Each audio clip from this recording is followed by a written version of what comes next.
Bismillahirrahmanirrahim. Assalamualaikum warahmatullahi wabarakatuh. Alhamdulillah wa bihi nasta'in. Ashhadu an la ilaha illallah wahdahu la syarika lah. Wa ashhadu anna sayyidana Muhammadan abduhu wa rasuluh. Wa nusalli wa nusallim ala hadha an-nabiyil karim sayyidil mursalin wa ala alihi wa sahbihi ajma'in. Amma ba'd. Ayyuhal mu'minun ittaqullah. Usikum wa iyaya bitaqwallah. Faqad fazal muttaqun. Muslimin dan muslimat, mudah-mudahan dirahmati Allah Subhanahu wa ta'ala. Di dalam sebuah hadis riwayat daripada Abi Hurairah radhiyallahu anhu, kata dia, haddatsahum anna Rasulullah sallallahu alaihi wasallam qala idza nudiya bil adhan adbara asy-syaitanu lahu turab hatta la yasma' al-adhan fa idza qudiya al-adhan aqbala fa idza thuwiba biha adbara fa idza qudiya at-tathwib aqbala yaqturu bainal mar'i wa nafsihi yaqul udhkur kaza udhkur kaza lima lam yakun yadhkur hatta yadhalla ar-rajul in yadri kam shalla فإذا لم يدري أحدكم كم صلى فليسجد سجدتين وهو جالس أو كما قال. hadis sahih riwayat Imam Muslim. Abu Hurairah radhiyallahu anhu menceritakan, kata dia, Nabi sallallahu alaihi wasallam bersabda, sabda Nabi, idza nudiya bil adzan, apabila orang azan, bila ada orang bang, adbara syaitan lahu durat. Nabi kata syaitan bila dengar orang bang, dia lari sambil terkentut-kentut. Durat ni makna dia terkentut. Nak abang kata syaitan ni dia tak suka dengar orang bang, begitu. Bila bunyi aja azan, bila bunyi aja bang, syaitan lari. Nak menggambarkan, Nabi SAW nak menggambarkan bencinya syaitan ini dengan bang ni, dia lari sampai macam tu sekali. Begitu. Hatta la yasma'al azan. Dia lari pergi sampai ke satu tempat, sekira-kira dia tak dengar dah bunyi bang.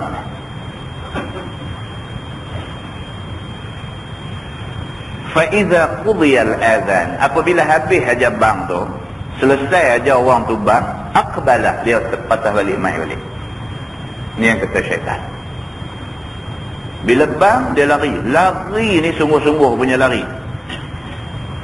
Dia akan lari pergi sampai ke satu tempat, tempat di mana bunyi azan tak sampai ke pendengaran dia. Bila habis bunyi azan, patah balik, mai balik.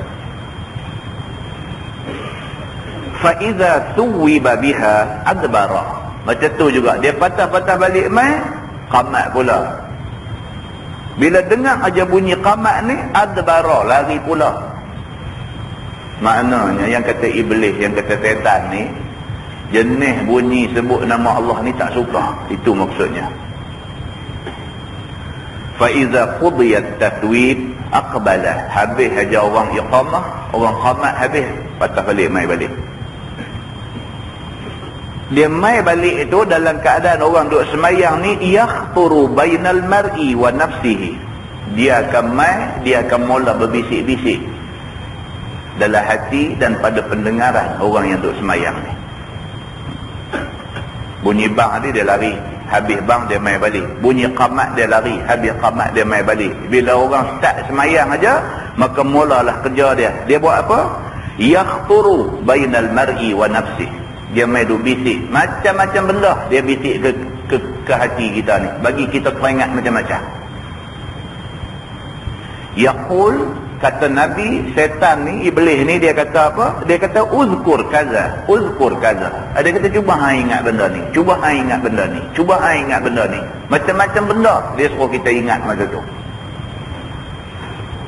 Tadi belum semayang tadi tak teringat pun, takbir aja Allahu Akbar teringat. Teringat lu cucu di Kuala Lumpur tu, teringat anak ni begini, teringat masa semayang, masa itulah nak teringat. Lima lam yakun yazkur. Nabi kata kadang-kadang benda yang tak pernah teringat, kata nak teringat tu dia pergi teringat. Lagu mana nak kata? Benda tu kita pun tak pernah bercadang nak ingat, dia teringat masa semayang ni. Duk cari golok perak ni tak tahu buah mana, tu seminggu dah duk cari tak jumpa. Semayang. Oh, hampir takik pokok pelam, hang tinggal di pokok tu, teringat seminggu dah melilau cari tak jumpa. Semayang tu teringat benda tu. Dia dah kata. Dia kira nak cepat bagi habis semayang, nak pergi tengok ada semua. Nabi kata lima lam yakun yazkur. Setan ni bisik bagi kita teringat sampai benda yang kita tak sangka benda tu kita nak teringat, dia teringat masa semayang. Hatta yadhalla ar-rajul in yadri kam shalla. Sampailah sebahagian daripada manusia yang kena bisikkan syaitan masa semayang ni terlupa berapa rakaat dia semayang. Lam yadhkur, dia tak teringat.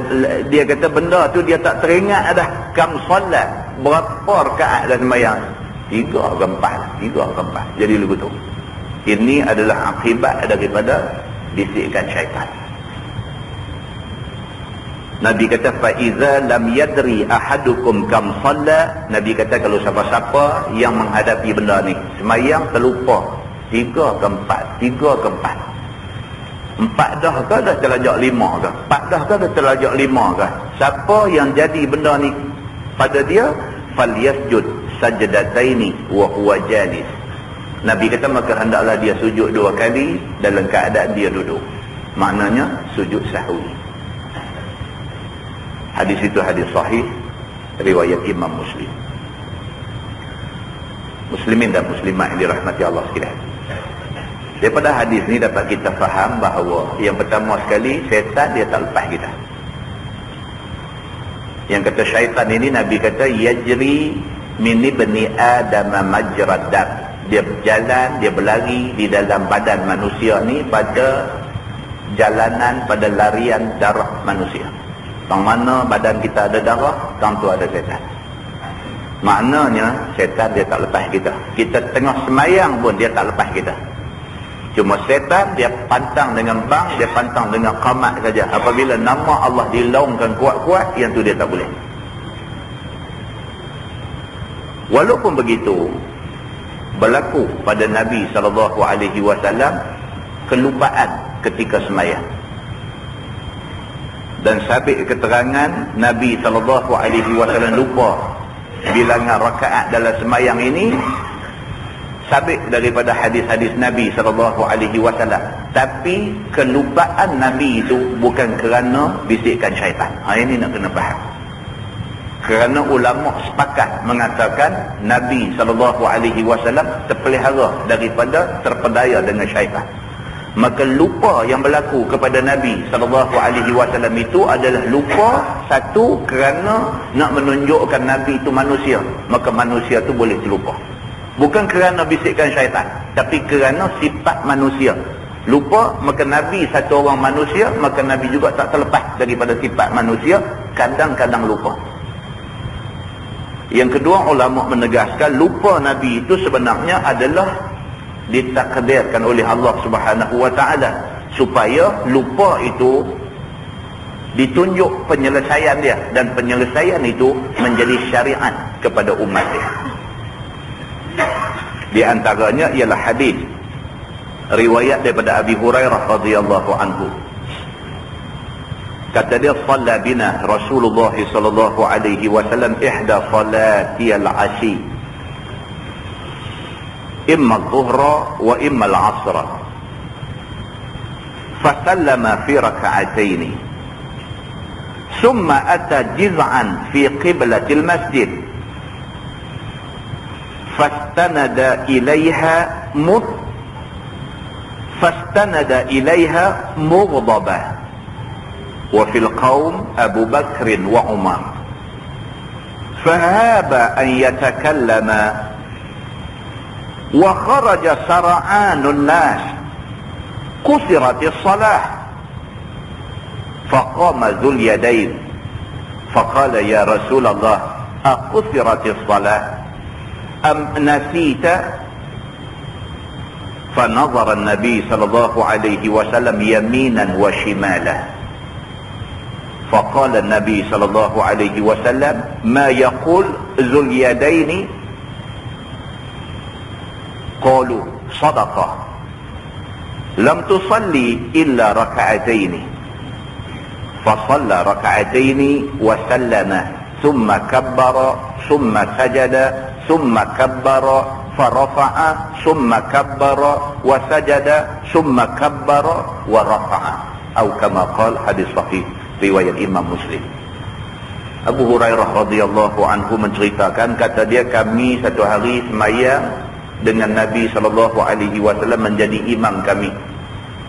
Abu Hurairah kata, aku tak ingat sama ada sembahyang itu sembahyang zuhur ataupun asar, tetapi sembahyang itu sembahyang belah petang, dia kata. Abu Hurairah cerita pengalaman dia sembahyang dengan Nabi. Nabi jadi imam, sahabat-sahabat ikut sembahyang dengan Nabi.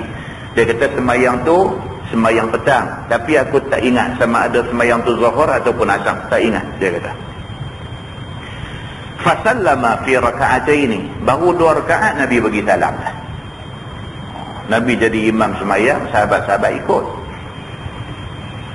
Semayang zuhur atau semayang asar. Semayang tu semayang 4 rakaat. Baru 2 rakaat, fasallama, Nabi bagi salam. Assalamualaikum warahmatullahi. Assalamualaikum warahmatullahi.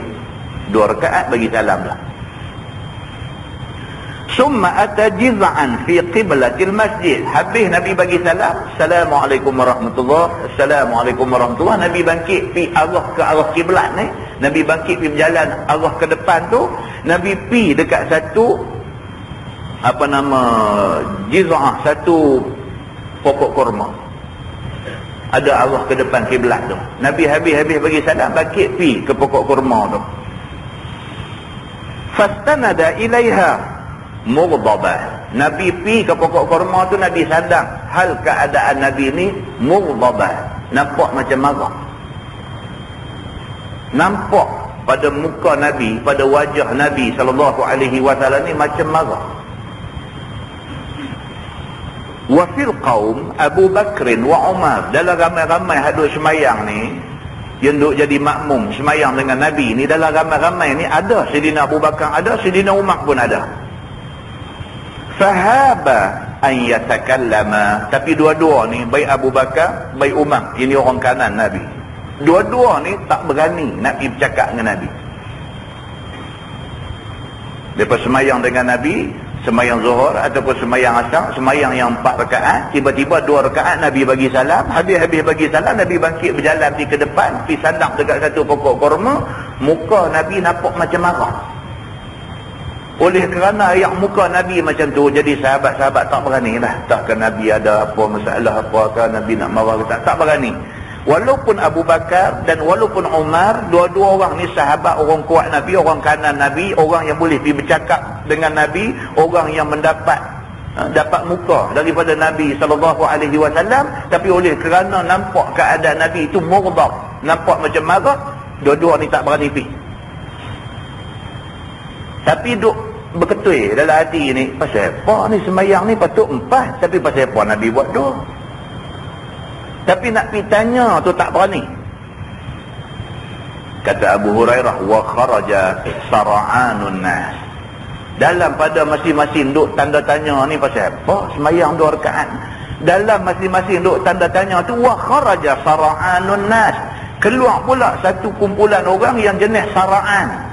Sara'an ni daripada perkataan sur'ah. Sur'ah bahasa Arab ni makna dia cepat. Orang Arab kalau nak suruh cepat saja, yallah, yallah bisur'ah. Yallah bisur'ah. Tu maksud cepat sikit. Orang hak jenis sara'an, sara'anun nas, dia kata orang hak jenis nak cepat. Sikit dah nak hukum dah. Nampak tukang kereta rasuah bah. Sara'anun nas. Jenis kalut ni, jenis bopoh, jenis nak hukum cepat-cepat. Tengok-tengok duduk di meja, atas meja tu ada botol arak. Astagfirullahaladzim. Duduk nampak pergi masjid, orang tengok duduk kedarah arak. Belum tentu lagi botol yang ada atas meja tu dia yang minum. Takkah dia meniaga apa ke, dia buat bisnes import ekspor ke apa ke, dia pergi jumpa satu toki Cina di meja tu, jumpa dia sembang yang terkedarah arak ni Cina tu. Dia pergi jumpa kerana nak bercakap soal apa pembayaran yang belum dibayar lagi ke apa ke semua. Kita tengok-tengok, astagfirullahaladzim, dia jumpa tempat ceramah, tengok tu terkedarah arak. Sara'anun nas. Ni jenis kalut ni. Tengok sikit hukum, tengok sikit hukum, jenis macam ni. Mengaji saja, tengok bahalul tak erti apa. Nanti tak dulu. Ada juga pada zaman Nabi SAW macam ni. Nabi semayang zuhur ke semayang asar ke, patutnya 4 rakaat. 2 rakaat Nabi bagi salam. Nabi bagi salam, Nabi bangkit terus, pergi sandang ke satu pokok kurma. Hal keadaan muka Nabi nampak macam marah. Maka sahabat ni, Abu Bakar, Umar ni, orang ni patut kalau nak tanya, nak tegur apa pun, mereka sendiri tak berani lagi nak pergi. Ni hak sara'anun nas ni, geng hak kalut ni, keluar daripada masjid tu, qusiratis salah, piduk habaq ke orang bagi ramai dah.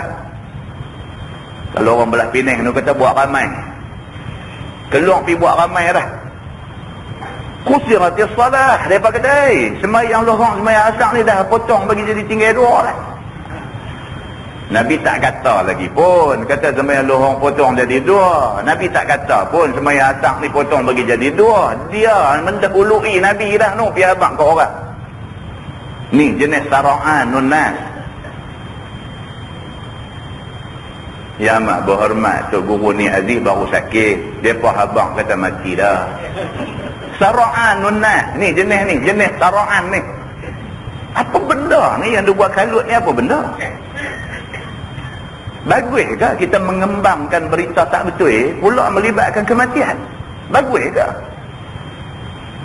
Tak boleh sabang sat ke pergi siasat ke dulu, betul ke tak betul ke apa? Tak boleh sabang dah ke? Sara'an jenis nak kena abang cepat ni. Sebelum orang leh abang, biar aku mula abang.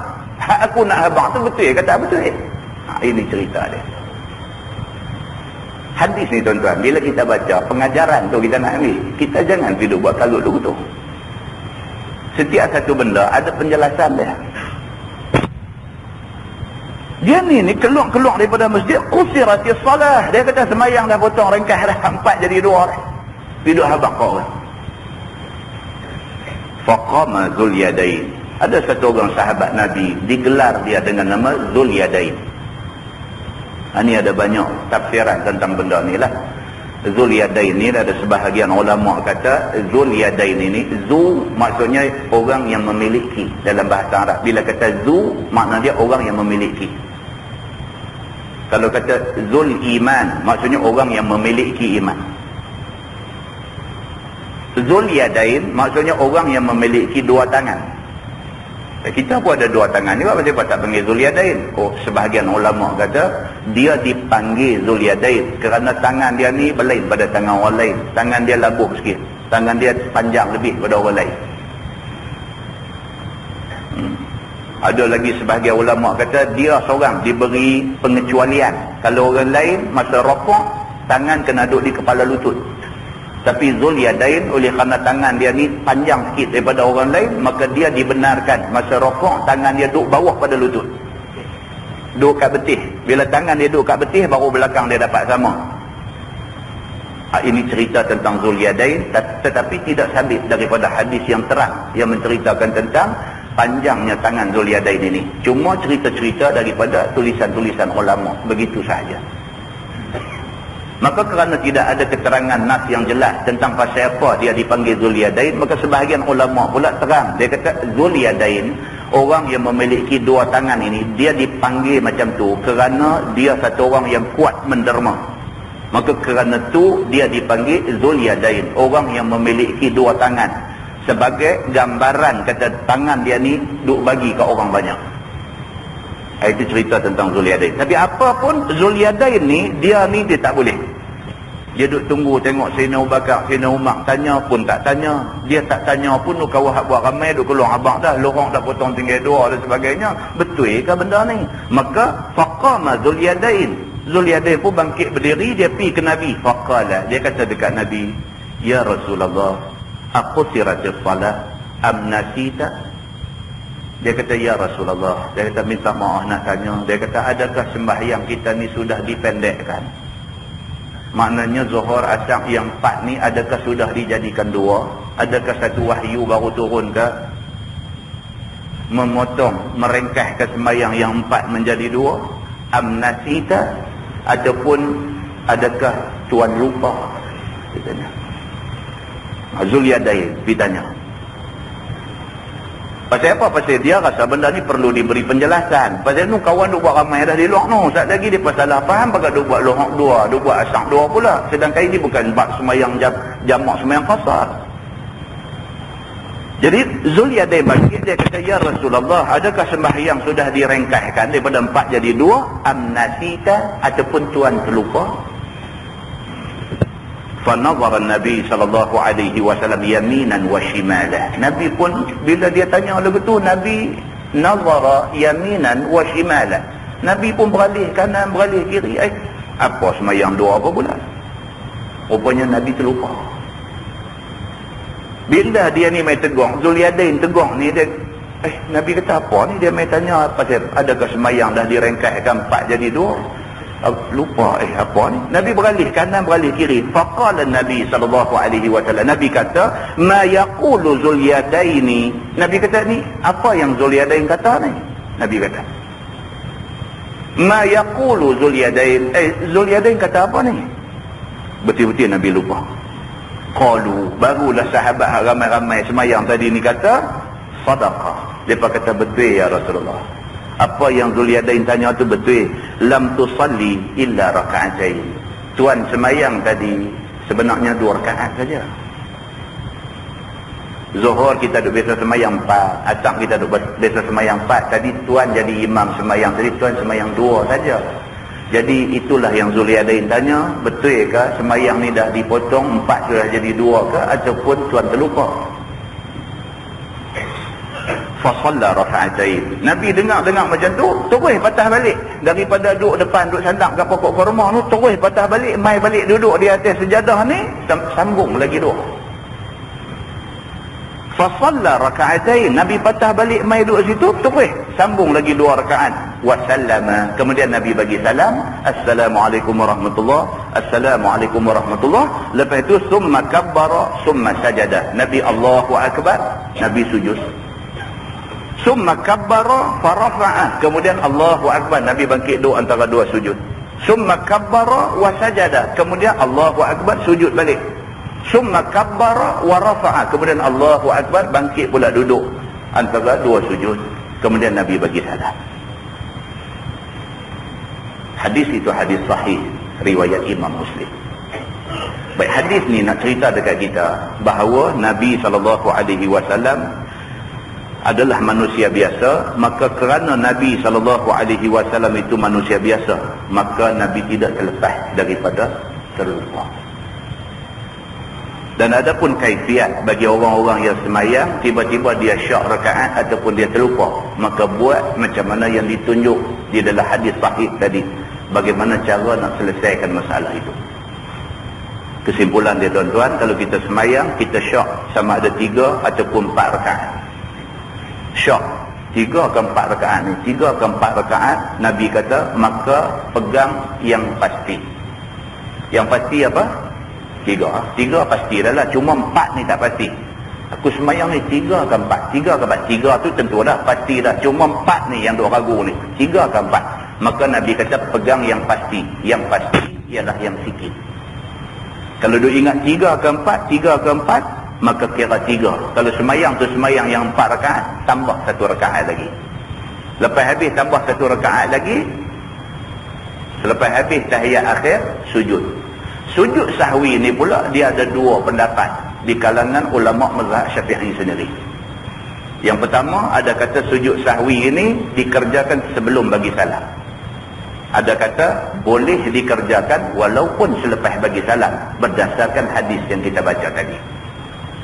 Tetapi pendapat yang mu'tamad di sisi Imam Asy-Syafi'i, dia kata kalau teringat kata syak ataupun was-was tu berlaku sebelum bagi salam, maka sujud sahwi sebelum bagi salam. Kalau was-was itu berlaku selepas dah bagi salam, maka lepas bagi salam pun masih boleh sujud sahwi lagi, berdasarkan kepada hadis yang kita baca tadi. Kemudian yang kedua, kalau sekiranya kita syak 4 atau 5. Oh, yang ni syak 4 atau 5. Semayang isyak misalnya, semayang tengok, aku buat 4 ke 5 dah ni, lu berasa lagu terajak dah, 4 ke 5 ni, maka dikira 4. Maka dikira 4, tak perlu tambah lagi dah, terus sebelum bagi salam sujud sahwi 2 kali. Benda ni boleh duduk jadi tuan-tuan dekat kita ni.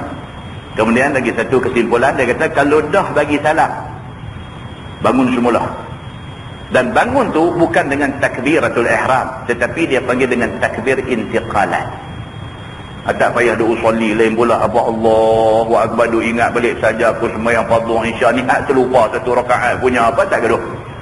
Takbir itu adalah takbir intiqalat. Takbir biasa saja, bangkit, takbir intiqalat, kemudian percukupkan balik rakaat. Contoh, kita semayang dengan orang perempuan kita di rumah. Semayang asam. Tengok-tengok 3 rakaat bagi salam dah.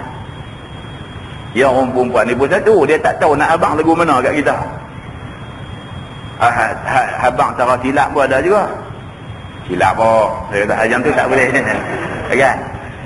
Orang perempuan, dia kalau suami dia jadi imam semayang, kemudian tersilap. Cara orang perempuan nak memaklumkan kepada imam tentang kesilapan, dia buat apa? Dia tepuk bagi bunyi, tepuk belakang tangan. Bila dengar tu, imam tahu lah. Kan? Dengar lagi, ditampak nyamuk ke, tampak nak beritahu aku silap ke. Dengar lagi, betul kan? Silap. Maka segera dia tambah 1 rakaat lagi.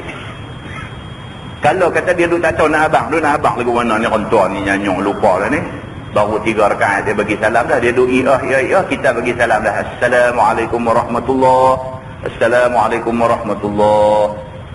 Kan? Lepas tu kita tengok bini kita duk terempuan tak bangkit lagi. Kita kata aku semayang tak cukup rakaat ke? Kawan lagu angguk lagu tu pula. Dia tak bagi salam lagi, dia lagu angguk lagu tu. Misalnya apa perlu kita buat? Terus bangkit walaupun kita sudah bagi salam tadi ni, terus bangkit, sambung 1 rakaat lagi. Bini kita yang jadi makmum pun, dia pun bangkit ikut kita juga. Sempurnakan rakaat tu dengan rukuk, dengan i'tidal, dengan sujud, dengan doa antara 2 sujud, dengan sujud, kemudian baca tahiyat akhir, sebelum bagi salam sujud sahwi. Imam sujud sahwi dan makmum juga sujud sahwi. Ada orang tanya pula, jadi makmum nak kena sujud sahwi juga ke Ustaz? Pasal makmum dia tak silap, tu imam yang silap. Nabi kata apa? Wa ju'ilal imamu liyu'tamma bih. Nabi kata, dan dijadikan imam itu untuk kamu ikut dia. Dia sujud sahwi, kita tak boleh buat bengkang pula. Sujud dia silap, dia punya pasal, dia sujud aku tak boleh. Kita makmum, kita kena ikut. Benda ni tuan-tuan, benda yang sangat asas. Pasal dia melibatkan soal sembahyang, dan sembahyang ini soal fardu ain. Tetapi hak asas ni pun kadang-kadang dia jadi kalut. Baik, dalam satu kes lagi dah ni fiqh lah. Dalam satu kes lagi, kita sembahyang isyak tak lagi ni, katalah tu imam dia pergi puluh 5.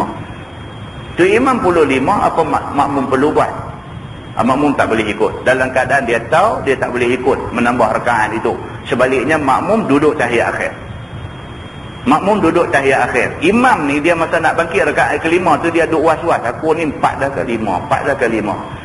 Dia nak bangkit, nak buat slow, nak kelin, tengok belakang pun makmum kena lagi kendian daripada dia. Jadi tak boleh juga. Jadi dia bangkit berdiri dah.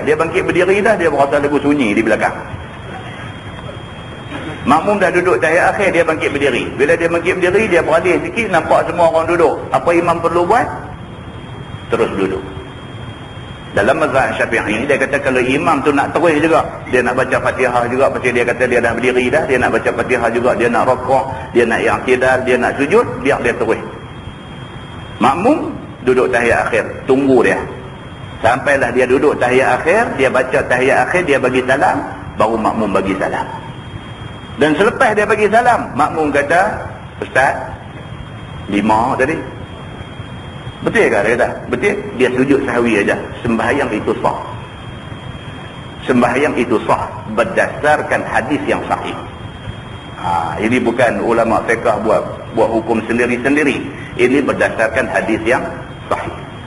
Tapi dalam mazhab Syafi'i dia kata apa? Dia kata kalau sekiranya imam tu dah duduklah rakaat kelima, dia dah berdiri dah, kemudian dia sedang dia dah tersilap, walaupun dia dah baca Fatihah dah sekerat dah, dia sedang kata dia silap, dia kelin tengok belakang kiri kanan, nampak semua orang duduk. Lebih baik dia duduk balik daripada dia meneruskan dengan rukuk, dengan i'tidal, dengan sujud, kerana memendekkan masa silap lebih baik daripada duduk dalam silap yang lama. Tengok tu macam ya, lepas duduk pun silap tadi, duduk balik tahiyat. Makmum tunggu sampai dia habis tahiyat lagi, dia sujud sahwi, makmum ikut sujud sahwi. Lepas tu sama-sama bagi salam.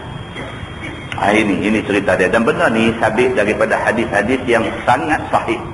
Tuan-tuan boleh buka dalam Sahih Bukhari pun ada, buka dalam Sahih Muslim pun ada, tentang penyelesaian kepada bab silap dalam sembahyang dan ditampung kesilapan itu dengan melakukan sujud sahwi. Wallahu a'lam. Mudah-mudahan mukadimah itu memberi tambahan ilmu kepada kita semua, insya-Allah. Kita membaca kitab tafsir Nurul Ihsan jilid 4. Nurul Ihsan jilid 4. Muka surat 67. Muka surat 67. Kita ayat 12. Ayat 12 daripada surah Al-Jathiyah.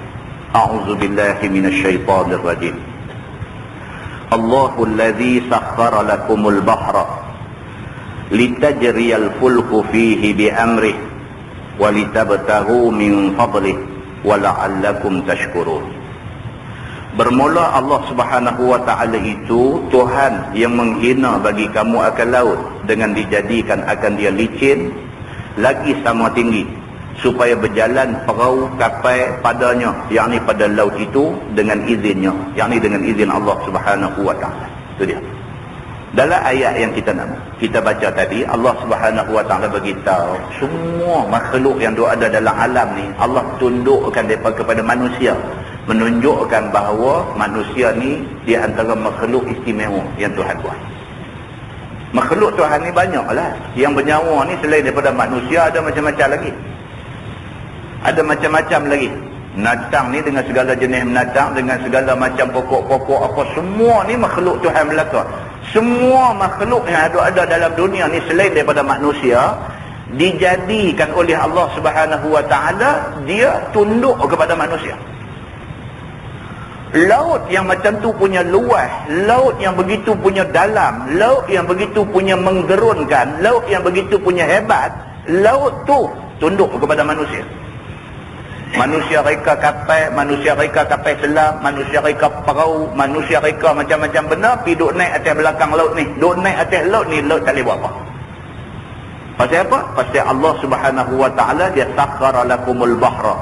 Dia Allah Subhanahu wa taala itu menghina akan laut itu kepada manusia. Maka laut jadi licin, laut jadi sama tinggi. Itu semua adalah atas kehendak Allah Subhanahu wa taala. Dia kata dengan membawa hajat daripada satu tempat kepada yang lainnya. Dulu sebelum ada kapal terbang, sebelum ada lori trailer, sebelum ada apa dulu, pengangkutan laut dengan sungai. Nak angkut barang daripada satu negeri ke satu negeri, nak buat main barang daripada negeri Cina dah main ke semenanjung tanah Melayu dulu, main kot laut. Perdagangan apa semua jalan laut. Maka laut ini ditundukkan oleh Allah Subhanahu Wa Taala kepada manusia, dan manusia boleh menyempurnakan hajat dia dengan menggunakan laut ini. Dan supaya kamu menuntut daripada rezekinya. Dan laut ni juga Allah Subhanahu Wa Taala jadikan dia sebagai satu tempat yang menjadi punca rezeki manusia. Hidup menjala ikan, hidup tahan pukat, daripada pukat tunda sampai pukat harimau, sampai pukat apa, pukat hanyut, pukat macam-macam duk ada ni, duk kaut segala khazanah laut.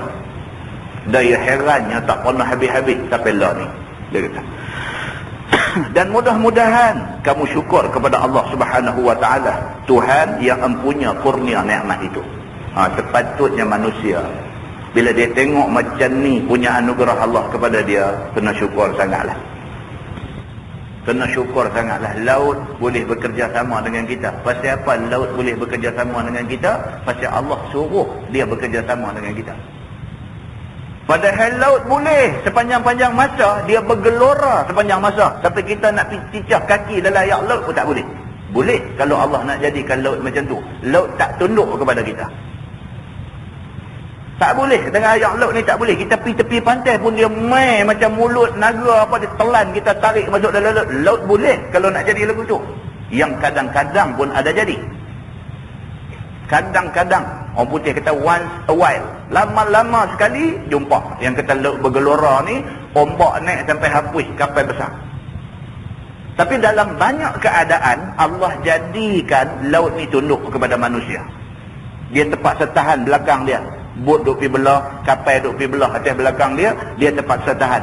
Dia tahan tu merupakan nikmat anugerah Allah pada manusia.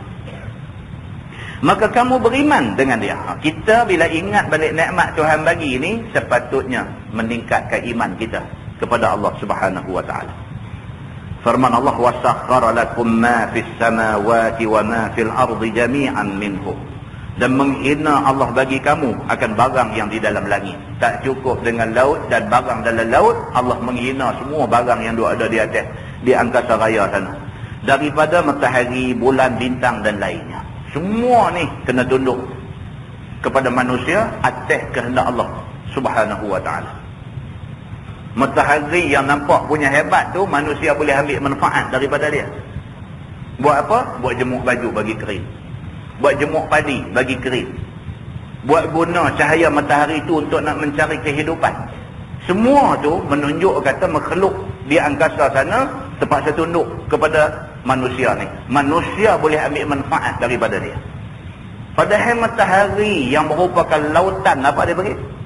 Nitrogen ke apa dia panggil? Api dia tu Allah yang mengetahui berapa punya dahsyatnya. Kalaulah matahari tu nak sembok main api dia kena ke manusia di atas perut bumi ni, mati kita.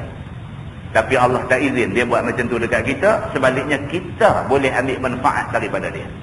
Demikian Allah tundukkan makhluk yang ada di langit dan barang yang di dalam bumi sekaliannya, dijadikan manfaat bagi kamu daripada binatang dan kayu dan tumbuh-tumbuhan dan sungai dan lainnya. Atas perut bumi ni tuan-tuan, apa benda yang tak tunduk kat kita? Dulu orang duk cerita Sungai Qayan ni sikit buaya duk ada dalam. Sungai Qayan ni sikit buaya kan duk ada dalam dulu.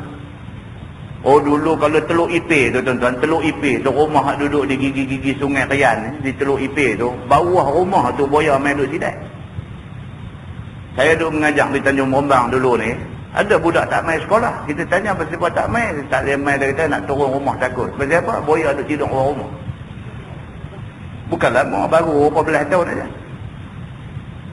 Betul ke? Kata betul. Saya biasa pergi Teluk Ipir tu, jalan Teluk Ipir tu masuk pergi, biasa pergi rumah budak ni. Kita pun saja nak pergi tengok pun satu. Bukan kita tak percaya ke dia sangat, saja nak pergi.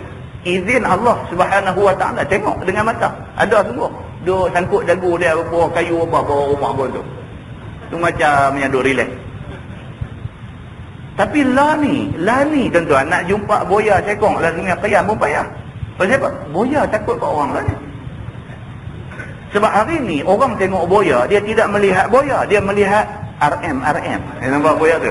Kulit buaya ni boleh duit ke dia? Boleh jadi duit ke dia? Buaya bertunduk kepada manusia. Tunduk dengan kehendak Allah Subhanahu wa ta'ala. Apa jugalah, tuan-tuan sebutlah ni apa juga, rimau, singa kah apa kah semua. Kalau satu masa dulu kita nak pakai, masa mula-mula lebuh raya Timur Barat dibuka, kita nak jemerang pergi ke Kelantan dan sebagainya. Kalau zaman baru-baru buka dulu, jumpa gajah ni perkara biasa. Satu staf nurse klinik Tasik Kelurong dulu, dia orang Kelantan, main duk kerja di situ. Bila buka lebuh raya tu dia balik, dia biasa kereta dia, lalu nak lalu tak boleh sebab gajah duk tengah jalan, kena tunggu gajah mai dengan gading dia serodok kereta ni, dia tolak pergi masuk dalam parit bang. Bagai duk orang tu sejuk geli dengan apa ayat, teringat Fatihah baca Fatihah, teringat ayat kursi baca ayat kursi, dia saja serodok pergi buah dalam parit, dia jalan nyong pergi. Tunggu cerah esok lah. Tunggu cerah esok barulah orang yang duk meronda ni mai, baru mai buka pintu, muka pucat lesi dah. Lah ni boleh jumpa lagi. Jarang-jarang sekali adalah jumpa. Tak jumpa dah, kerap macam dulu. Pasal apa? Gajah pun takut ke manusia lah ni. Gajah pun takut ke manusia lah ni. Pasal apa? Rupa-rupanya Allah Subhanahu wa ta'ala sudah sebut dalam Quran, Allah jadikan makhluk yang ada di atas muka bumi ni semua sekali tunduk kepada manusia. Kesudahannya semua tunduk kepada manusia, kerana itulah kehendak Allah Subhanahu wa ta'ala. Dia kata, dan daripada matahari, bulan, bintang dan lainnya, dan barang yang ada di dalam bumi semuanya dijadikan manfaat bagi kamu, daripada binatang, kayu, tumbuh-tumbuhan, sungai dan lainnya, sekaliannya daripada nikmat Allah Subhanahu wa ta'ala. Kalau dulu pokok getah sampai pergi motong sampai tak keluar susu dah, baru potong. Piduk motong nak ambil susu tu sampai susu tak keluar dah, baru pergi tebang pokok getah tu, ambil kayu getah tu nak buat perabot. Lah ni tak ada lah. Tak ada lah. Kawan nak pergi motong, pergi tengok pokok tak ada, nak potong, kawan dia potong dulu. Bukan dia potong getah, dia potong dengan pokok-pokok sekali. Nak buat kayu, nak buat perabot nak jual. Tuan-tuan bayangkan, ini yang Allah Subhanahu wa ta'ala sebut, semua benda ni adalah nikmat Allah bagi ke manusia. Firman Allah Subhanahu wa ta'ala, inna fi zalika laayatin liqaumin yatafakkarun. Bahawasanya pada yang demikian itu beberapa dalil atas keesaan Allah Subhanahu wa ta'ala dan kekuasaannya bagi kaum yang berfikir runding dan perhati. Orang yang benda-benda ni dia boleh duk fikir, dia boleh duk ambil iktibar, ini orang dapat pengajaran. Contoh-contoh kita sebut tadi ni, lah ni kita dengar-dengar tak ada fikir, balik rumah sekali lagi sambil nak tidur fikir balik. Ustaz kata tadi betul yo. Betul oh, aku pun payah nak jumpa buaya lah ni. Betul, memang betul. Memang Allah sebut benda ni dalam Quran, benda tu jadi betul. Susah nak jumpa rimau, singa apa semua menatang. Satu masa dulu manusia takut lah, susah nak jumpa. Rupa-rupanya bila kita renung-renungkan benda ni, betul apa yang Allah kata ni. Semua ni sudah tunduk kepada manusia. Dia kata pada kejadian itu menunjukkan atas yang menjadinya, yakni Allah itu amat kuasa dan amat esa, maka berimanlah mereka itu. Kita kalau fikir betul-betul, kita mesti jadi orang yang beriman kepada Allah Subhanahu wa ta'ala. Firman Allah, qul lilladzina amanu yaghfiru lilladzina la yarjuna ayyam Allah. Kata olehmu wahai Muhammad, bagi segala orang mukmin, ampun mereka itu. Yang ni ampunlah orang-orang mukmin itu bagi segala mereka yang kafir, yang tiada takut mereka itu akan segala hari di mana Allah mengazab akan seterusnya. Ayat ni pula Allah Subhanahu wa ta'ala perintahkan kepada sahabat-sahabat Nabi, supaya sahabat-sahabat Nabi ini tak sah ambil hati sangat kepada jahat yang dibuat oleh kafir pada mereka. Tak sah ambil hati sangat. Allah sebut dalam ayat ni, qul, katakanlah Muhammad, lilladzina amanu, kepada orang yang beriman. Allah suruh Nabi pergi habaq dekat sahabat-sahabat Nabi, yaghfiru lilladzina la yarjuna ayyam Allah. Bagi sorry lah, bagi ampun lah, bagi maaf lah dekat kafir-kafir yang buat sakit tanpa selama ni. Apa yang orang kafir tak buat kepada Nabi dan kepada sahabat Nabi masa tu? Apa yang mereka tak buat? Apa yang mereka tak buat? Nabi pernah duduk sujud semayang, mereka main ambil perut unta busuk lumbuk atas belakang. Nabi pernah kena macam tu. Main ambil perut unta busuk 2-3 hari dah ni, pergi lumbuk atas belakang Nabi. Nabi pernah kena sampai macam tu. Nabi pernah kena, habis-habis semayang duk berjalan nak balik ke rumah dia, lintas satu rumah, mereka buang najis dan kotor-kotoran di atas belakang Nabi. Duk berjalan tepi rumah mereka tu, mereka lempar turun. Esok lalu lempar sampah, lusa lalu curuk air atas belakang Nabi. Nabi pernah benda-benda macam ni. Bukan Nabi, sahabat-sahabat Nabi ni lebih lagi punya kena. Kita cerita pun ulang cerita lama je, apa yang Bilal bin Rabah kena, apa yang Ar-Rumi kena, apa yang keluarga Yasir kena. Semua ni adalah ulangan kepada cerita-cerita yang kita dengar. Semua ni kena. Allah Subhanahu wa taala kata dekat Nabi Muhammad, wahai Muhammad, beritahu dekat sahabat-sahabat kamu semua, lebih kurang hak depa buat ni, kalau depa satu hari sedang, bagi sorry dekat depa, bagi maaflah dekat depa. Dia kata ini dahulu daripada perintah perang. Ayat ni sebelum mai ayat suruh perang. Bila dah mai ayat suruh perang, tidak ada sorry bagimu. Tapi sebelum tu, zaman Makkiyah, zaman Nabi duduk di Mekah ni, lebih-lebih kurang apa yang mereka buat ni, buat lupa bang. Kita duduk ambil ingat dalam hati. Mudah-mudahan apa? Dalam tafsir dia kata, mudah-mudahan dengan sifat maaf kita tu, dengan sifat pemaaf kita tu, boleh menjadi punca kepada insaf mereka ni. Kita ingat balik cerita Nabi lalu, mereka buang kotoran atas belakang. Esok pagi Nabi lalu jalan tu juga, mereka buang sampah atas belakang. Lusa Nabi lalu jalan tu juga, dia ceruk air atas belakang. Hari keempat Nabi lalu duduk tunggu, tak ada jatuh apa. Hari kelima tak ada apa. Nabi tanya, Nabi kata apa hal dengan kawan kita di atas ni? Nabi bukan kata tak erti, dah tahu dah jalan tu kalau lalu nak kena, Nabi tak ikut lain pasal apa? Saja kadang-kadang Nabi dia nak tarbiyah orang dengan cara tu. Abah nak buat-buat. 3 hari duk buat sampai tak ada apa dalam rumah nak buang dah, ayah pun ceruk biar. Kira janji puas hati aku nak tidur ni tak lena lagi, tak buat dia ni. Buat. Lepas 3 hari, hari keempat, kelima tak ada, Nabi tanya apa abang, dia kata dia sakit ya Rasulullah.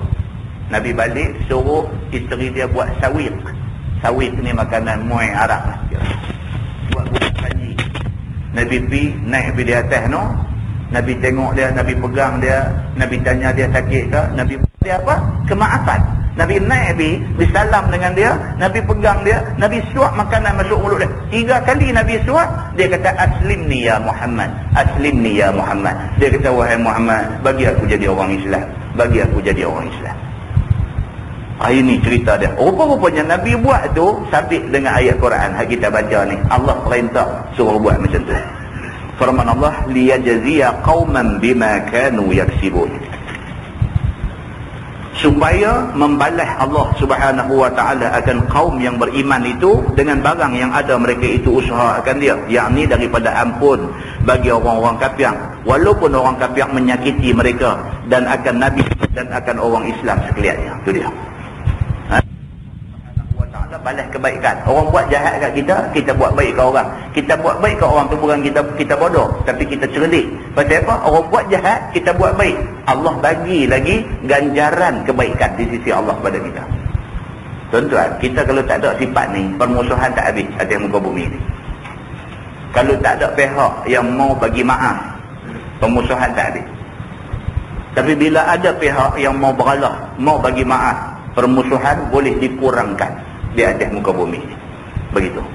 Firman Allah, man amila salihan falinafsih wa man asaa fa'alaiha summa ila rabbikum turja'un. Barang siapa yang mengerja akan amal yang salih, sama ada fardu ataupun sunat, maka pahala bagi dirinya. Itu dia. Quran ni dia cukup cantik tuan-tuan. Tengok ayat dia. Tuhan kata man amila salihan falinafsih. Siapa pun lah, siapa pun kalau dia buat baik, dia dapat pahala. Tak ada rugi kita buat baik ni, tak ada rugi tang mana kita buat baik, kita dapat pahala. Orang tak mau buat sudah habis. Apa peduli apa kalau orang tak mau buat, mereka punya hal lah. Kita habang benda baik, kita menyarankan, kita sarankan, kita cadangkan satu benda baik, mereka tak mau ikut, mereka punya hal. Tapi kita yang bagi saranan kebaikan ni, Allah bagi pahala kat kita. Orang Perak kira patut berbangga lah, pasal ada satu mufti yang berani cakap macam ni. Dia berani keluar kenyataan macam tu. Alhamdulillah. Kan? Dalam waktu, dalam keadaan benda ni kalau nak tegur ni lama dah. Tapi tak ada siapa nak tegur. Alhamdulillah, Mufti Perak tegur. Dia dah tegur, pihak yang dengar teguran dia nak terima, tak mau terima, nak pakai tak mau pakai, dia pun punya pasal dah. Tanggungjawab dia dah lepas. Satu, dan dia telah pun membuat satu kebaikan. Yang kebaikan itu, man amila salihan fali nafsih. Dia dapat dah pahala dia. Muslimin dan muslimat yang dirahmati Allah sekalian. Dia dah lebih. Merasa macam nak pindah main Perak pula. Begitu ceritanya. Kan? Jadi barang siapa juga yang buat satu amal saleh, tak kira amal yang dia buat tu fardu ataupun sunat, tak kira lah. Tak mesti hak dia buat tu benda fardu sahaja. Allah bagi pahala hak sunat pun. Apa dia? Contohnya apa? Senyum. Senyum aja. Jumpa orang senyum. Sehingga kan orang tak suka kat kita pun bila jumpa kita, Allah, lemah semangatlah. Baik. Baik.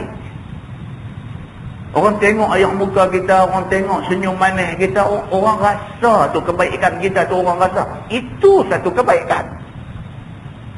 Bukan satu benda fardu. Itu sunat aja. Senyum kat orang ni sunat saja. Tapi sunat dia buat tu disediakan ganjaran di sisi Allah Subhanahu wa taala.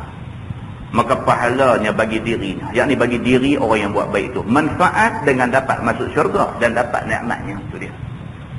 Buat benda hak kita kata kecil, hak kita kata sikit tu, benda hak kecil, sikit tu, tapi kalau baik, ganjaran dia syurga. Ganjaran dia syurga. Sebab orang buat baik ni, orang buat baik ni, tempat dia syurga. Begitu aja. Dan barang siapa yang mengerjakan jahat, kufur, maksiat, maka dosa atas dirinya. Macam itulah sebaliknya, siapa yang buat benda dosa, alim ulama yang berautoriti sudah pun beritahu, kata benda ni tak bagus, tak baik, bagi bukti-bukti yang berbagai-bagai, bagi macam-macam, dia dengar, takkanlah sampai tak boleh fikir yang baik dengan tak baik. Hati kecil ni dah kata dah betul juga benda ni tak bagus. Ni pula mufti dah tegur kata benda ni tak bagus. Hati kecil dah ingat lagu tu, tapi mulut kata Allah apa salahnya sekali-sekali nak kono. Misalnya kalau dia cakap macam tu, maka dosa atas dirinya. Maka dosa atas dirinya. Tuan-tuan tanya diri tuan-tuan. Tuan-tuan suka ke anak tuan-tuan pergi tempat-tempat macam tu? Ya, ada kawan jawab pula, anak apa? Saya pun pergi tu kan. Jangan nak. Tuan-tuan, kajian. Mufti Perak yang bagi angka ni. Angka ni bukan dia saja reka. Dia berdasarkan kepada kajian yang dibuat. Buat hal jenis lagu ni. Buat majlis kongsi raya. Raya orang Melayu, raya Islam ni, raya puasa. Hak pi 98% orang Melayu. Buat kongsi raya untuk raya Cina. Hak pi 80% Melayu. La ilaha illallah. Buat kongsi raya untuk Christmas, hak pi 80% Melayu. Apa cerita? Mana kalau dah kita tahu orang kita ni jenis hala keseronok ni mau sangat, kita kena kontrol bagi korang lah. Pasal apa? Pasal bila buat dia papi. Bila buat dia papi. Bapak ustaz, anak duduk dah sana. Bapak masjid, bapak surau, anak sana je. Dan Majlis Mufti telah mengemukakan berbagai alasan. Pasal apa dia kata benda ni tak boleh. Dia dah kemukakan berbagai-bagai alasan. Dengan statistik maksiatnya, dengan nas-nas Quran dan hadisnya tentang larangan itu, ini dan sebagainya. Dia dah kemukakan. Maka mereka sudah melepaskan tanggungjawab yang tertanggung di atas mereka. Kalau kita sudah lantik pihak berkuasa agama untuk nak menegur mana-mana silap yang kita buat, tiba-tiba pihak berkuasa bagi teguran, pihak berkuasa agama bagi teguran, kita tahu pakai apa guna kita lantik mereka. Muslimin dan muslimat yang dirahmati Allah sekalian, kita selalu bercakap tentang positive thinking. Kita duk bercakap suruh orang positif dalam semua benda. Pasal apa dalam benda ni kita tak boleh positif? Pasal apa kita tak boleh positif kepada teguran orang yang baik-baik? Muslimin dan muslimat yang dirahmati Allah sekalian, dia kata siapa yang hidup bantah benda-benda ni, maka dosa atas dirinya. masuk neraka ia dan kena azab ia, iaitu jika mati tiada taubat ia, kemudian kepada Tuhan kamu itu dikembali kamu di akhirat nanti. Kita tak pergi ke mana tuan-tuan. Kita buat baik pun kita mati menghadap Tuhan tu juga, kita buat jahat pun mati balik menghadap Tuhan tu juga. Tuhan tu juga yang ada syurga, yang ada neraka. Orang buat baik dia hantar pergi syurga, orang buat jahat dia lempar masuk neraka. Itulah satu Tuhan yang ada dalam dunia ni. Itu sebab dalam hadis Qudsi Tuhan kata apa? Wa man lam yarda biqada'i wa lam yasbir ala bala'i falya'bud rabban siwai. Tuhan sebut dalam hadis Qudsi, dia kata barang siapa yang tidak redha dengan qada aku takdirkan satu benda kena kat dia, dia tak redha. Dan barang siapa yang tidak redha, yang tidak boleh tahan dengan musibah yang aku timpakan kepada dia, dia tak boleh sabar di atas balak yang aku timpakan ke atas dia, Tuhan kata falya'bud rabban siwai, pergi sembah Tuhan lain selain daripada aku. Tuhan kata nak pergi sembah siapa? Kita nak pergi sembah siapa? Allah itulah Tuhan kita. Itulah satu-satunya Tuhan yang ada dalam alam ni. Kalau kita tak mau sembah dia, kita tak mau ikut perintah dia, kita tak mau ikut suruh dia, kita tak mau ikut apa yang dia larang, apa yang dia tegah, kita tak mau nak tinggal, kita nak pergi cari Tuhan mana esok ni? Tuhan dia boleh jual mahal. Dia kata falya'bud rabban siwai, pergi sembah Tuhan lain daripada aku. Muslimin dan muslimat yang dirahmati Allah sekalian. Maka membalas akan orang yang berbuat baik itu dan yang berbuat jahat itu dengan jenisnya. Allah akan balas sesuai dengan perbuatan kita. Kita buat benda baik, Allah balas dengan kebaikan. Kita buat benda jahat, Allah balas dengan azab sengsara. Firman Allah, wa laqad atayna bani Israil al-kitab wal hukma wan nubuwah. Dan sungguh telah kami datang akan Bani Israel itu kitab Taurat. Bani Israel, mereka dihantar Nabi Musa, dan bersama dengan Nabi Musa dihantar Taurat. Dan hukum dengannya di antara manusia. Dan Taurat itu digunakan untuk nak menghukum, nak mengatur kehidupan Bani Israel pada masa itu. Dan nubuwah, dan kami bagikan kepada Bani Israel ini nubuwah, kenabian. Berapa ramai Nabi daripada keturunan Bani Israel. Itu anugerah Allah. Kerjaan, yakni anugerah Nabi bagi Musa dan Harun daripada mereka itu. Nabi Musa daripada kalangan Bani Israel, Nabi Harun daripada kalangan Bani Israel. Allah anugerahkan kepada Bani Israel ni beberapa orang Nabi. Maka itu anugerah Allah Subhanahu wa ta'ala. Wa razaqnahum minat tayyibat, dan kami rezeki akan mereka itu daripada makanan halal, seperti al-manna dan salwa. Bani Israel, tuan-tuan, kita dah tahu dah cerita dia. Cabar Nabi Musa, kami bukan tak mau beriman dengan Tuhan yang kamu ajak kami beriman, tapi tolong buat mai bukti. Musa kata, hampa mau bukti apa? Lah macam ni, hang bagi tahu dekat Tuhan hang, suruh buat mai makanan yang kami tak pernah jumpa dalam dunia. Jangan buat mai benda yang kami duk biasa jumpa, buat mai makanan yang kami tak pernah jumpa dalam dunia ni. Nabi Musa pun bermunajat minta pada Tuhan. Tuhan buat turun al-manna dengan salwa. Oh, turun main ni, manis-manisan dan sejenis burung ni. Tak ada dalam dunia dua jenis makanan ni. Mereka pun jumpa-jumpa makan ni, Allah yang mengetahui macam mana punya enjoy mereka bila makan al-manna dengan salwa ni. Bila kenyang, tak mau beriman juga dengan seruan Nabi Allah Musa alaihi salam. Firman Allah, wa faddalnakum 'alal 'alamin, dan kami perlebih, kami istimewakan atas mereka itu, yakni atas Bani Israel itu, atas segala alam. Bani Israel pernah diiktiraf oleh Tuhan sebagai umat yang paling istimewa. Allah bagi kat mereka benda ni, yakni yang berakal pada zaman mereka itu. Dan mereka pada zaman itu, mereka orang yang paling cerdik, Bani Israel ni. Firman Allah, wa atainahum bayyinatin minal amr, dan kami datang akan mereka itu beberapa kenyataan daripada kerjaan agama. Tuhan hantar Nabi, Nabi pimpin mereka, bagi mereka tahu agama, bagi mereka tahu apa halal apa haram, bagi mereka tahu apa baik apa tak baik, bagi mereka tahu hak mana patut buat, hak mana patut tinggal. Begitu sekali diatur urusan agama mereka tu, daripada halal haram dan bangkit Nabi Muhammad SAW di dalam Taurat. Dalam kitab Taurat, awal-awal Tuhan dah bagi tahu akan mai satu Nabi akhir zaman nama dia Ahmad. Dalam satu lagi dia sebut nama dia Muhammad. Dia tahu dah. Tapi bila mai Nabi Muhammad SAW, Bani Israel tak mau mengaku, kata Nabi Muhammad ini Nabi. Sedangkan cerita Nabi Muhammad nak dihantar mai ada dalam kitab Taurat. Firman Allah, فَمَخْتَلَفُوا إِلَّا مِنْ بَعْدِ مَا جَاءَهُمُ الْعِلْمُ بَغْيًا بَيْنَهُمْ. Maka tiada bersalahan Bani Israel pada bangkit Nabi Muhammad jadi Nabi akhir zaman itu, melainkan daripada kemudian barang yang datang akan mereka itu oleh ilmu dan yakin dengan bangkit Nabi Muhammad itu, dan berhijrah Nabi ke Madinah dan turun Quran kepada Nabi, melainkan kerana hasad, dengki di antara mereka itu. Itu dia. Cerita kata Nabi Muhammad nak jadi Nabi, tahu dah. Cerita kata Nabi Muhammad ni akan berhijrah daripada Mekah, negeri tumpah darah dia, nak hijrah ke Madinah, Bani Israel, tahu dah.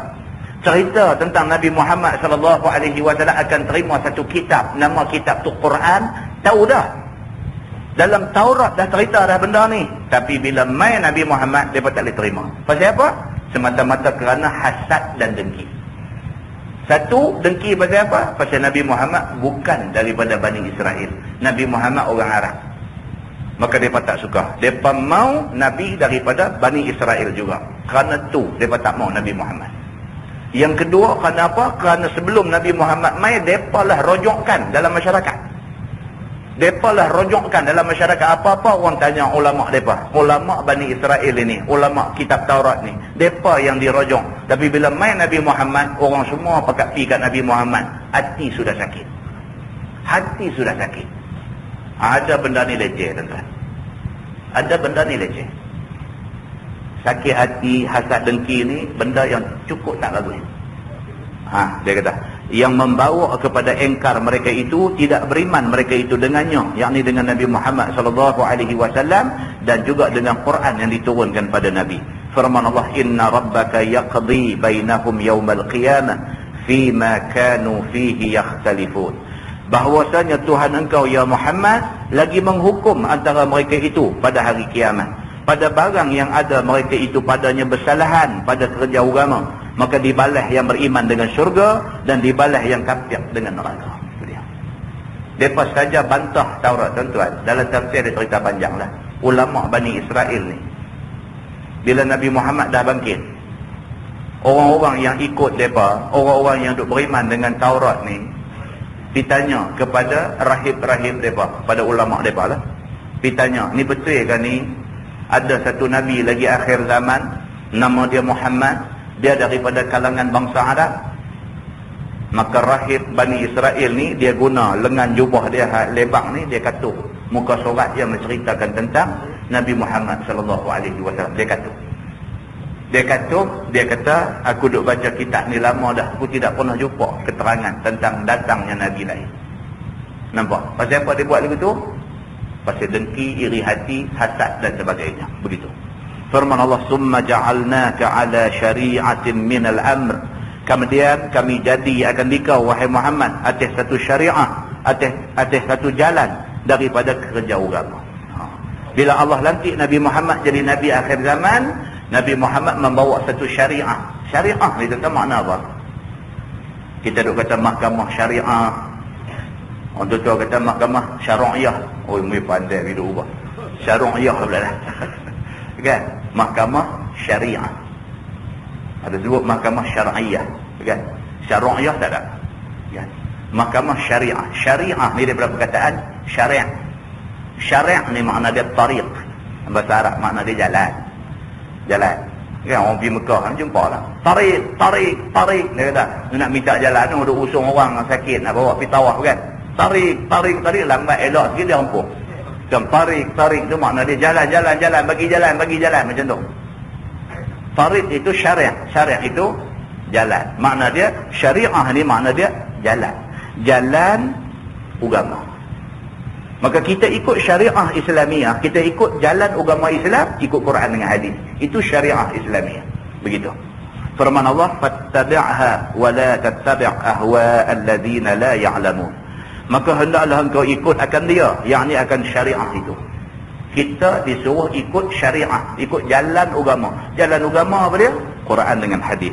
Dan jangan engkau ikut akan hawa nafsu segala mereka yang tidak ketahui jalan agama pada ibadat Allah. Jangan pergi ikut rumbu, tak mahu. Kita kata kita orang Islam, kita nak buat apa pun kena ikut jalan Islam. Jalan Islam ni jalan Quran dengan jalan hadis Nabi. Jenis medo abang rumbu, kata hak ni boleh, hak ni tak boleh. Orang kata boleh, pasal apa tak tahu nak abang, tak boleh, pasal apa tak tahu nak abang ni, tak mahu. Tak mahu. Agama ni bukan terhasil daripada ciptaan otak kita. Agama ni dia daripada Quran dengan hadis Nabi. Lebih-lebih lagi sudah terang main ayat Quran, sudah terang main hadis Nabi kata tak boleh. Kata siapa main abang boleh. Benda tu tetap tak boleh. Pasal apa? Pasal syariah Islamiah, pasal jalan agama Islam ialah Quran dan hadis Nabi. Kalau tidak tuan-tuan, Nabi tak tinggal pesan. Nabi tak kata taraktu fikum amrain. Nabi tak kata aku tinggal dekat hampa dua benda. Kalau hampa pegang dua benda ni lan tadillu abada, tak sesat sampai bila-bila. Apa dia? Quran dengan hadis Nabi. Nabi tak cakap yang lain. Maknanya kita daripada orang yang hidup masa Nabi hidup dulu sampailah kepada golongan tabi'in yang hidup selepas daripada Nabi wafat, sampailah kepada golongan tabi'ut tabi'in, sampailah golongan tabi'ut tabi'in, sampailah kepada golongan mutaakhirin, sampailah kepada kita lah ni, sampailah kalau takdir alam ni umur dunia ni panjang, anak kita, cucu kita, cicit kita esok ni, sampai bila pun ikut jalan Quran dengan jalan hadis Nabi sallallahu alaihi wasallam. Tak silaplah. Tuhan kata inna nahnu nazzalna dzikra wa inna lahu lahafizun. Sesungguhnya kami yang turun Quran ni dan kami yang jaga Quran ini. Maknanya apa? Tuhan bagi jaminan Quran ni satu huruf pun orang tak boleh tipu. Ada usaha-usaha nak tipu ni, ada usaha-usaha nak tipu, tapi akan dapat dikesan oleh orang-orang yang Allah amanahkan dia untuk ingat Quran. Tak boleh tipu punya. Maknanya dari segi genuine, dari segi keaslian ajaran Islam itu tak payah susah hati. Selagi mana kita apa pun balik pergi kepada Quran, apa pun kita balik pergi kepada hadis Nabi, selagi itu kita tak mungkin silap. Tapi bila kita duk lari daripada Quran, duk lari daripada hadis Nabi, duk reka mai, duk cakap benda-benda yang tak bertadung dengan Quran dan hadis Nabi, apatah lagi cakap kita tu menyanggai Quran dan hadis Nabi, yang ni tentu silap. Ini satu benda kunci masuk dalam kepala, jangan tolak ansur dalam soal ni. Muslimin dan muslimat yang dirahmati Allah sekalian. Firman Allah, innahum lan yughnu anka minallahi syai'ah. Bahawa mereka itu, yakni kafir-kafir Quraisy itu, tiada boleh menolak azab Allah itu akan suatu. Yang kata puak-puak kafir ni dengan azab Tuhan itu tak boleh tolak. Kalau Tuhan tentu kata dia pergi neraka, neraka lah tempat dia. Nama kata tak mau masuk neraka tak boleh. Kalau dia ditentukan ahli neraka, dia nak lari daripada nak kena masuk neraka, dia tak akan boleh buat benda tu.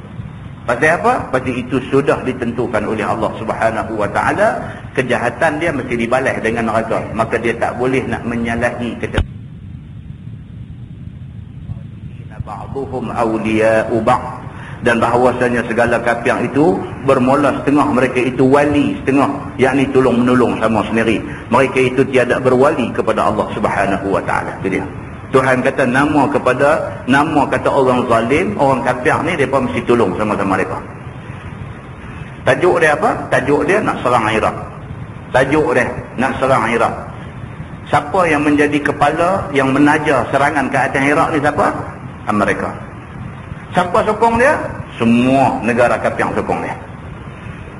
Sebutlah nama negara tu apa, Britain ke, sebutlah nama negara tu apa, Perancis ke, sebutlah nama negara tu apa, Australia ke, sebutlah nama negara tu apa, Jepun ke, sebutlah nama negara tu apa, Korea ke, sebutlah nama negara tu apa, Filipina ke, depa akan hantar orang pergi. Pasal apa? Tuhan kata wa innaz zalimin ba'dhum awliya'u ba'dhin. Puak zalim ni dia sama puak dia tolong menolong sungguh. Hak leceh ni hak Islam ni. Sama-sama Islam ni dia duk cari pasal nak bergaduh. Geng hak zalim ni depa cari jalan depa nak bersatu. Kita ni sama-sama baca Quran, sama-sama baca hadis Nabi, sama-sama duk impun duit nak pergi Mekah, sama-sama duk puasa sunat, sama-sama duk buat. Sama-sama ni duk cari pasal nak bergaduh. Heran yang kata kita ni heran. Kita heran dengan kita sendiri. Muslimin dan muslimat yang dirahmati Allah. Wallahu waliyul muttaqin. Dan Allah Subhanahu wa taala itu wali, yakni pelindung segala orang yang mukmin. Kita ni tuan-tuan last sekali apa dia? Allah lah pelihara kita. Itu last sekali. Tengok Allahu akbar, tak tahu nak abang, kesian. Tengok apa yang orang Islam di Iraq kena, tengok apa yang orang Islam di Palestin kena, tengok merata dunia orang Islam duk kena ni, tak ada daya lah. La haula wala quwata illa billah. Itu aja kita boleh kata, tak ada lah daya upaya, tak ada kekuatan lah, melainkan dengan pertolongan Allah.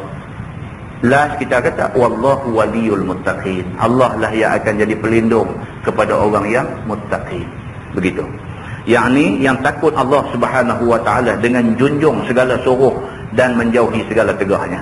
Firman Allah, hadza basairu linnas wa hudan wa rahmah liqaumin yuqinun.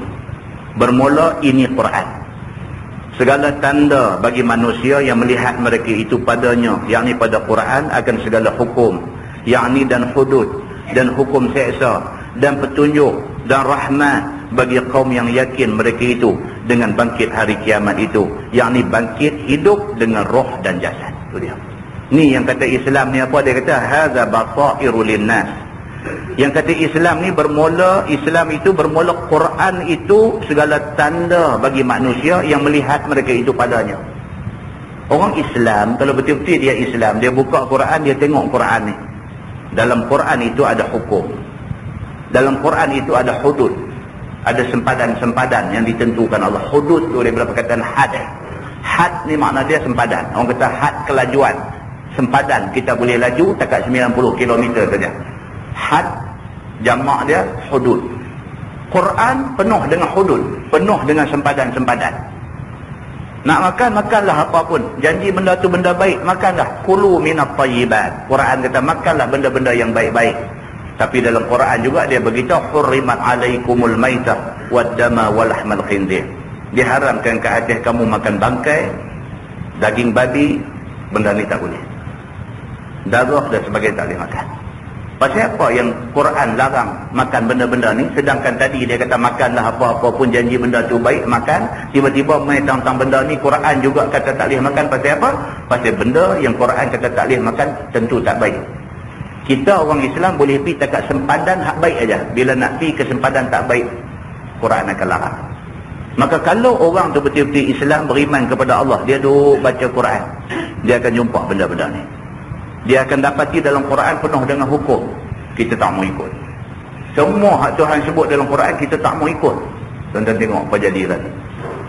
Allahu akbar. Mengamuk hujung kampung tu, mengamuk negeri ni, mengamuk tanu, mengamuk tani. Bonoh ni hari-hari. Hari-hari bonoh. Daripada budak kecil kena bonoh, sampailah anak remaja kena bonoh, sampailah dah dewasa, dah hidup berkeluarga dah pun kena bonoh, sampai orang tua duk masak sorang-sorang di dapur umur 78, kawan masuk main bonoh lagi. Macam tu punya jadi. Something wrong somewhere. Ada tak kena tentang mana ni tidur jadi macam ni. Pasal apa? Pasal kita terlupa nak merujuk pada Quran. Terlupa. Mengaku orang Islam, ni bulan puasa nak main dekat ni, nak start lah musabaqah Quran sana sini. Nampak ni macam sanjung sangat Quran ni.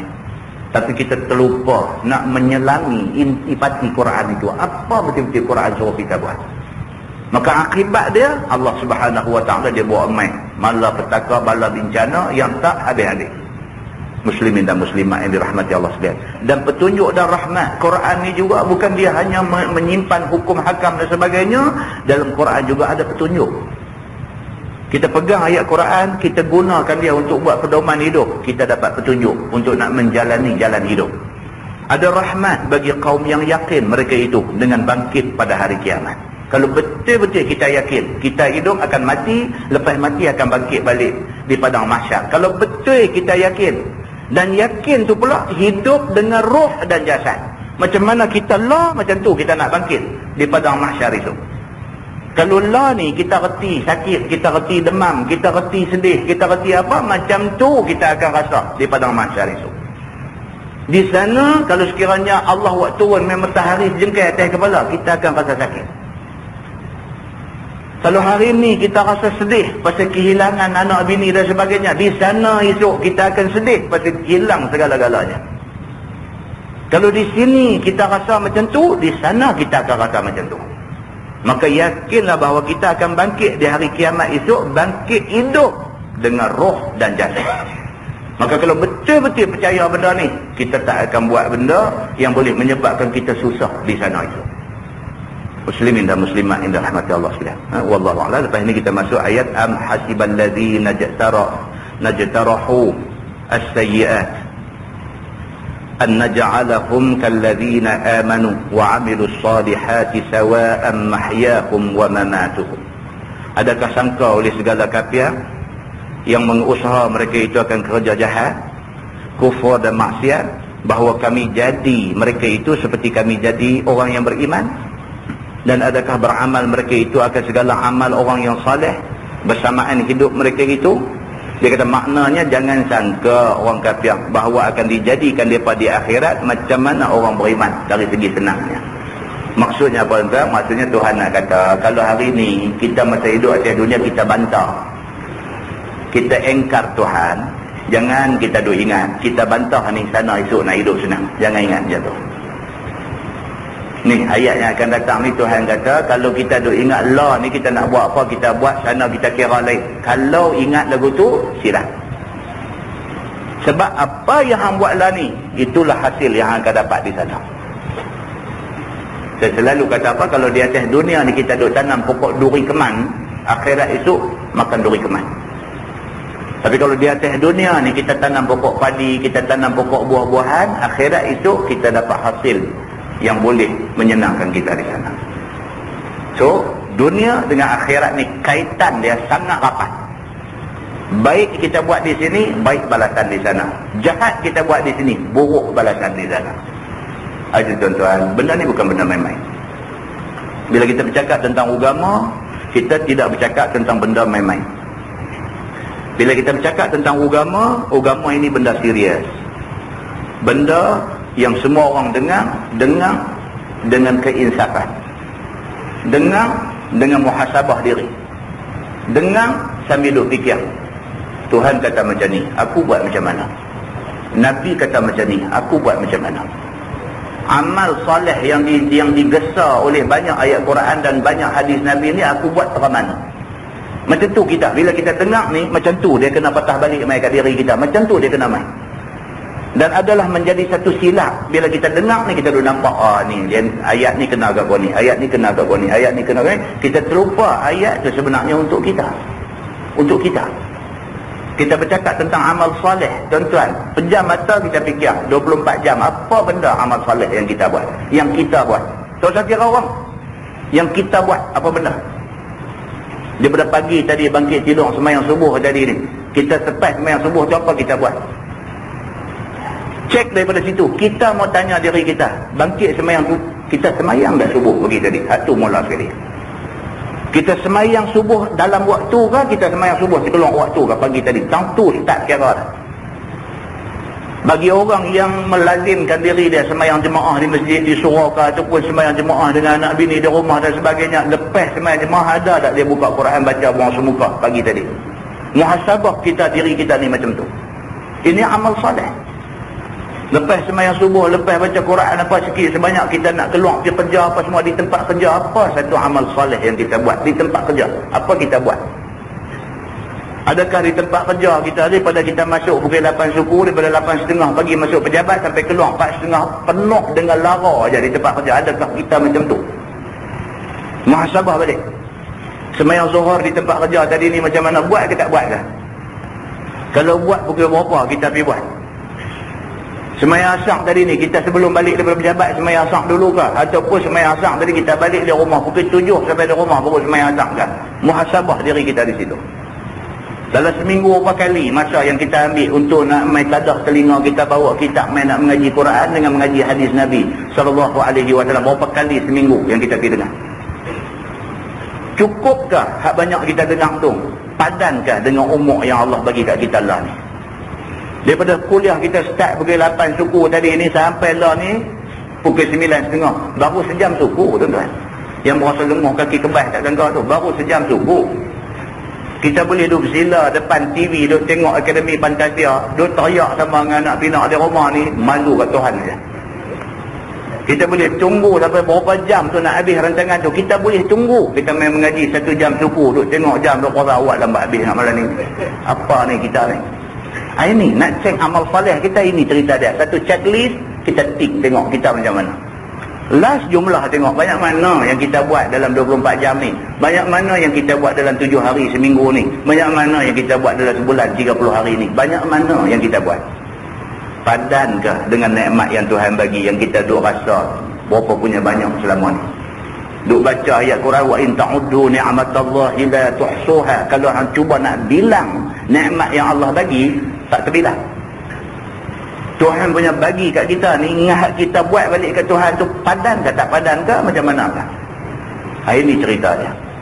Dan kita tunjuk ke orang pun 1 jari, 3 jari tunjuk mai kat kita. Kita tunjuk dengan ibu jari, 4 jari mai kat kita. Kita nak kata dia ni salah, 4 jari lagi. Kita salah ke tak? Ini agama. Ini agama. Agama ialah tazkiyah diri. Membersihkan diri kita. Kita berjaya jadikan diri kita orang bersih. Alhamdulillah, kita boleh syukur kepada Allah. Tapi kalau kita sendiri berlemuh, kita duk tunjuk orang tu orang ni, kita sendiri berlemuh, malu kita nak menghadap Allah esok, lah kita kena malu. Jangan sampai mati esok nak malu ketika menghadap Allah Subhanahu wa ta'ala. Dan ini agama, tuan-tuan. Ini agama. Ini benda serius. Kita dengar, kita nak berubah. Kita dengar, anak bini kita kena berubah. Kita boleh buat perubahan ke arah syariah, ke arah jalan agama. Kita boleh sujud syukur kepada Allah. Dan saya kadang takut apa tuan. Kita keset ada duk peluang pergi orang duk dengar muatan Malaysia. Dalam ramai-ramai orang duk dengar tu ada yang telefon mai balik ke kita. Dia cerita pengalaman dia. Ustaz, Alhamdulillah Ustaz, terima kasih banyak Ustaz. Saya betul-betul, saya ni duduk di Johor, saya tak pernah tengok Ustaz. Alhamdulillah Ustaz, saya betul-betul dapat banyak pelajaran daripada kaset Ustaz. Kita cerita bukan untuk tujuan nak bangga diri, tapi kita nak bagi tahu kat tuan-tuan, kita takut bila dengar benda tu. Kita duk bercakap ni, ada orang boleh dapat, boleh buat perubahan. Kalau kita yang bercakap tak berubah tuan-tuan, apa kita nak jawab depan Tuhan? Ustaz, daripada mula-mula saya mula dengar kaset Ustaz, dia kata bini saya pun duk pakai mini skirt, duk pergi main tenis apa. Orang moden dah ni tuan-tuan.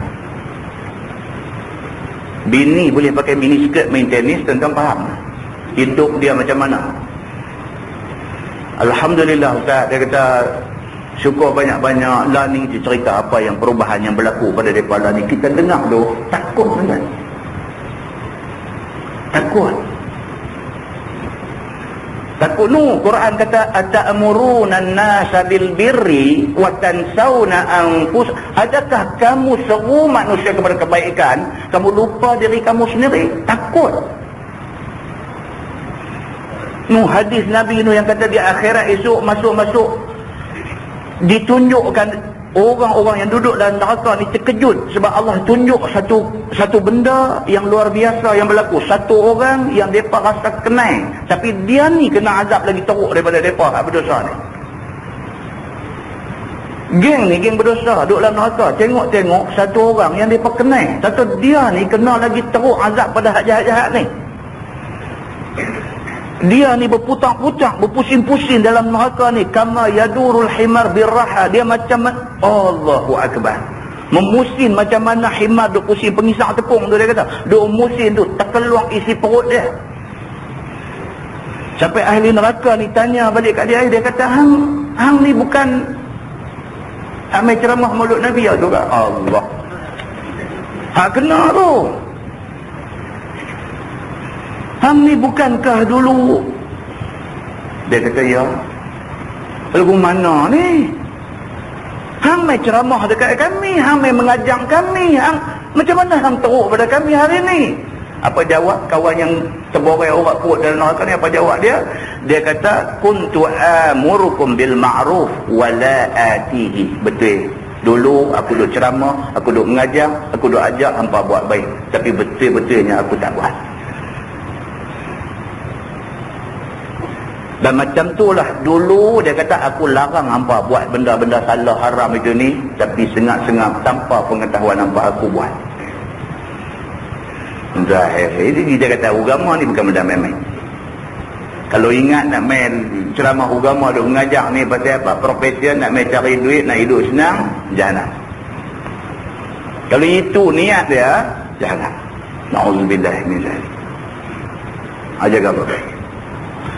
Jadi tuan-tuan, saya pesan diri saya dan saya pesan kepada tuan-tuan semua. Saya doa dekat tuan-tuan, tuan-tuan doa dekat saya. Semua kita nak ikhlas atas jalan agama. Minta doa, minta kita ikhlas, minta semua orang yang kita kena ikhlas atas jalan agama. Mudah-mudahan Allah pelihara kita. Itu aja. Kita tak berhajat kepada sanjungan orang, kita tak berhajat kepada pujian orang, dan kita tidak akan lemah dengan kejian dan penghinaan dan fitnah orang. Kita buat kerja, kita rasa kita buat betul, kita duduk atas jalan kebenaran, Masya Allah kita jalan. Allah menilai kita.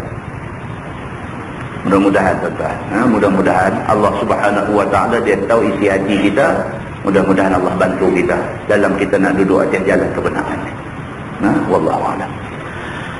InsyaAllah lepas ini kita sambung ayat tadi. Am hasibal ladzina najtara'u sayyi'at.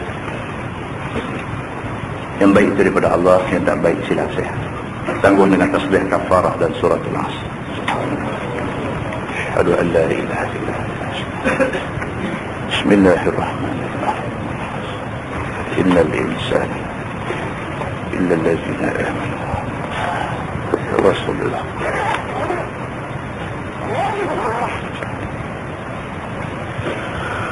اللهم صل على محمد في الأولين والآخرين وسلم رضي الله تبارك وتعالى عن سادتنا أصحاب سيدنا رسول الله أجمعين. بسم الله الرحمن الرحيم. الحمد لله رب العالمين حمدا يوافي نعمه ويكافئ مزيده. يا ربنا لك الحمد كما ينبغي لجلال وجهك الكريم وعظيم سلطانك. رضينا بالله ربا وبالإسلام دينا وبمحمد نبيا ورسولا. اللهم افتح علينا فتوح العارفين وارزقنا فهم النبيين بجاه خاتم المرسلين. اللهم فقهنا في الدين وعلمنا التأويل واهدنا صراطك المستقيم. اللهم أرنا الحق حقا وارزقنا اتباعه وأرنا الباطل باطلا وارزقنا اجتنابه. اللهم اجعل جمعنا جمعا مرحوما وتفرقنا من بعده تفرقا معصوما. وصلى الله على محمد وعلى آله وصحبه وسلم والحمد لله رب العالمين. السلام عليكم.